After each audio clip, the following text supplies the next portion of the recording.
क्या आप जानते हैं कि सभी ऑयल टैंकर्स गोल ही क्यों होते हैं, या फिर ये कि जैसा हमें फिल्मों में दिखाते हैं, क्या सच में सांप दूध पीते हैं? अच्छा, क्या आप उस महिला का किस्सा जानते हैं जिसने गलती से 32 लाख लोगों के इंटरनेट कनेक्शन को काट दिया था? नहीं सुना ना, इसलिए तो आते हैं हम आपको सिखाने कुछ नया और इंटरेस्टिंग इस ऑसम वर्ल्ड के बारे में। खैर, एक बार फिर कानों में हेडफोन और दिल में उत्सुकता लिए बिना जरा भी देरी किए शुरू करते हैं आज का ये सफ़र। Welcome to my YouTube channel factified ज्ञान। Fact number 1। दोस्तों, आपने देखा होगा कि सभी ऑयल या फिर पानी के टैंकर गोल आकार के ही होते हैं।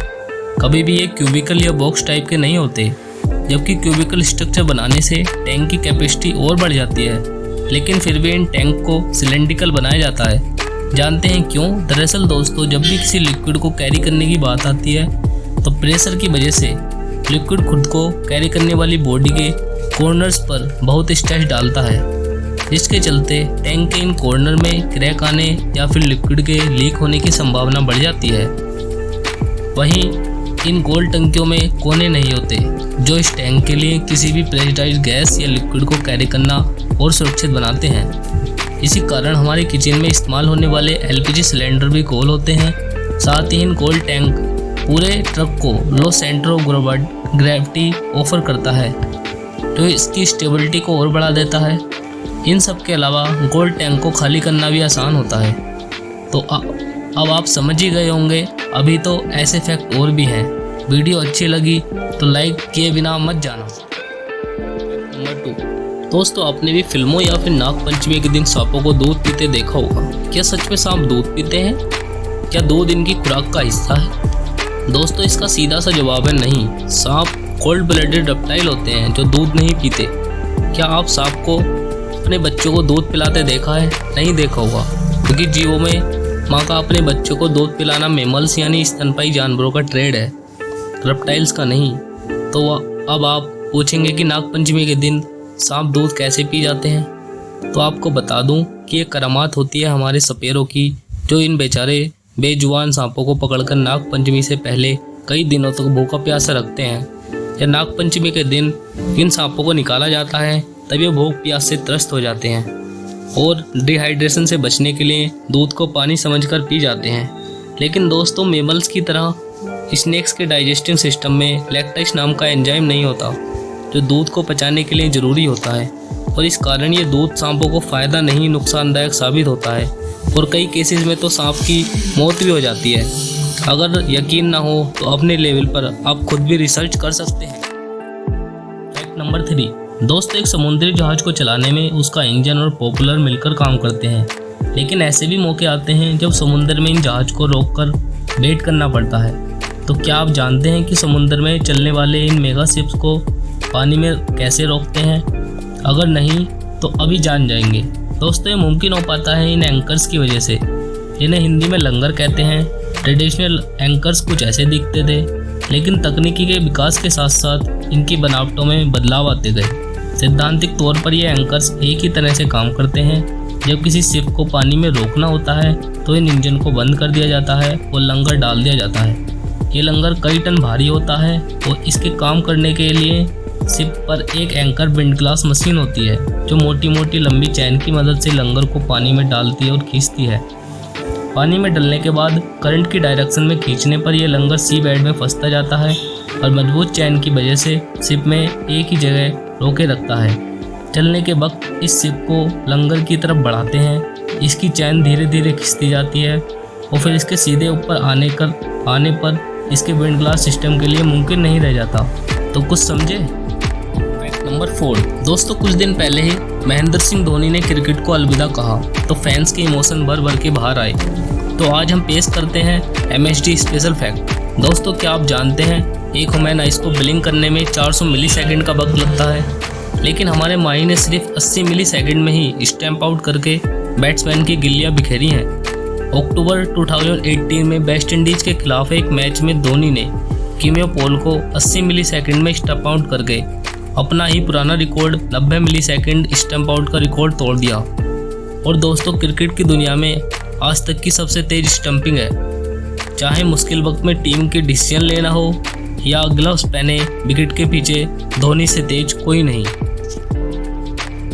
Fact number 5। दोस्तों, क्या आप जानते हैं कि जॉर्जिया की कबाड़ चुगने वाली एक वृद्ध महिला ने गलती से एक पूरे के पूरे देश का ही इंटरनेट काट दिया था। कैसे, अभी बताता हूँ। दरअसल हुआ ये कि मार्च 2011 में 75 साल की एक बूढ़ी औरत जॉर्जिया की राजधानी बिलिसी से कुछ दूर जमीन से कबाड़ चुन रही थी। उस दिन उसे जैसे खजाना मिल गया था।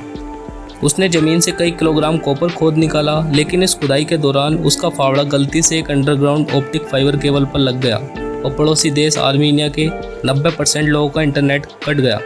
दरअसल आर्मीनिया का लगभग सारा इंटरनेट जॉर्जिया ही प्रोवाइड करता है और internet in high speed optic fibre cable के जरिए ही दिया जाता है। इन केबल्स के डैमेज होने के बाद 5 घंटों तक आर्मीनिया का 90% इंटरनेट बंद रहा और जॉर्जिया के कुछ इलाकों की कनेक्टिविटी भी कट गई। इसे फॉल्ट ढूंढकर इसे वापस से रिपेयर कर दिया गया।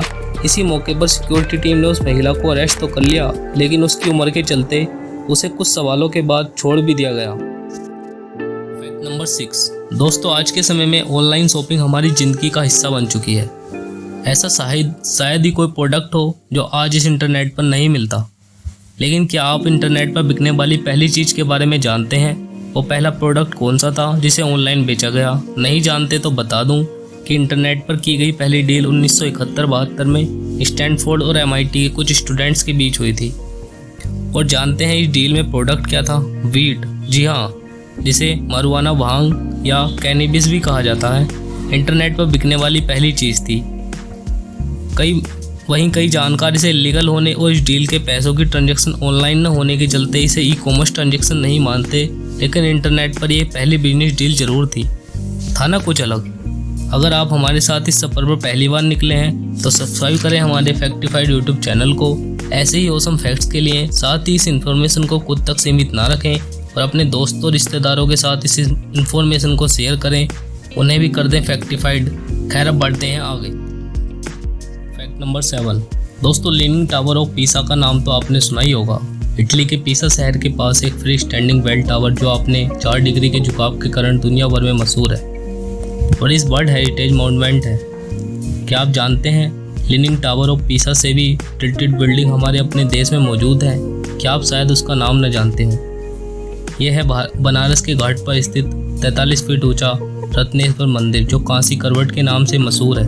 दोस्तों, आपको जानकर हैरानी होगी कि यह मंदिर झुका है पूरे 9 डिग्री पर, लेकिन इसका नाम आपने कभी नहीं सुना होगा।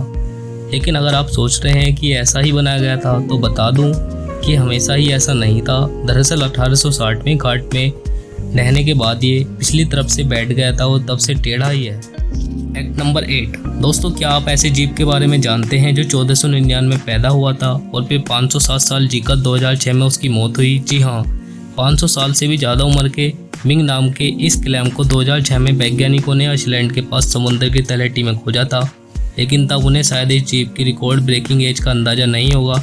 पहले इसकी उम्र 405 साल आकी गई थी, लेकिन अब मौजूद एडवांस मेथड से साइंटिस्टों ने पता लगाया कि ये 507 साल का था जब 2007 में इसकी मौत हुई। और इस जीव का नाम 15वीं सदी में इसके जन्म के समय दुनिया की एक बड़ी सल्तनत चीन की एक मिंग डायनेस्टी के नाम पर रखा गया है। साथ ही दोस्तों आपको ये भी बता दूं कि ज़मीन पर सबसे ज़्यादा उम्र तक जीने वाला जीव एडवाती नाम का एक टोर्टोइस था जो 2006 में ही 255 साल जीकर मरा था। खैर, आप कितना लंबा जीते हैं उससे ज़्यादा मायने ये रखता है कि आप कैसा जीते हैं, तो आपको क्वालिटी को क्वांटिटी से ज़्यादा तवज्जो देनी चाहिए। Fact number 9। दोस्तों, केरला में हथनी की मौत ने हम सबके अंदर के इंसान को झंझोर कर रख दिया था, लेकिन इंसानियत ख़त्म हो गई है, ऐसा भी नहीं है। आज का ये फैक्ट लेकर आया हूँ मैं तमिलनाडु के शिवगंगा डिस्ट्रिक्ट के पडाकुडी गांव के निवासी ने पक्षियों के लिए 35 दिन तक अपने गांव की स्ट्रीट लाइट्स को बंद रखा। पूरी कहानी आइए जानते हैं। हुआ ऐसा कि गांव में रहने वाले करप्पू नाम के एक लड़के के घर के पास ही स्ट्रीट लाइट्स का मेन स्विच मौजूद था। तो करप्पू रोज शाम अंधेरा होते ही इस स्विच से सभी लाइट्स ऑन कर देता था। लेकिन एक दिन करप्पू ने जब वहाँ किसी पक्षी के 3 अंडों के साथ उसकी माँ को देखा तो उसने उसे छेड़ा नहीं, बल्कि अपने गांव के व्हाट्सएप ग्रुप पर स्विच बोर्ड की फ़ोटो पोस्ट कर दी। वो गांव वालों को कन्विंस करने लगा कि जब तक चिड़िया के अंडों से बच्चे नहीं निकल जाते उस स्विच बोर्ड को ना छेड़ें और गांव की स्ट्रीट लाइट्स बंद रखें। कुछ गांव वाले ने इसका विरोध किया, कहा कि वे एक चिड़िया के लिए अंधेरे में रहेंगे, लेकिन करप्पू के आर्ग्यूमेंट के आगे सबको झुकना पड़ा। उसने उनसे पूछा कि बचपन में दिखने वाले पक्षी अब दिखते हैं, जिसने गांव वालों को बस सोचने पर मजबूर कर दिया कि इंसानियत ने कुदरत का क्या हाल किया है। इसके बाद 35 दिन तक जब तक चूजे अंडों से नहीं निकले तो गांव में एक भी स्ट्रीट लाइट नहीं जली। फिर चूजे बड़े हुए और खुली हवा में उड़ गए, लेकिन इस काम करप्पू को एक इंटरनेट सेल्फिज्म बना दिया। उसने अपने गांव के बच्चों को इस लॉकडाउन में एक ऐसा लेसन सिखा दिया जो शायद कोई इंटरनेट क्लास भी उन्हें नहीं सिखा पाती। खैर, आज का ये सफ़र इतना ही था। अब मिलेंगे नए फैक्टिफाइड एपिसोड के साथ। तब तक अपना ख्याल रखें। सबसे ज़रूरी है कि खुश रहें। और अंत तक देखने वाले व्यूवर्स का तहे दिल से बहुत बहुत शुक्रिया।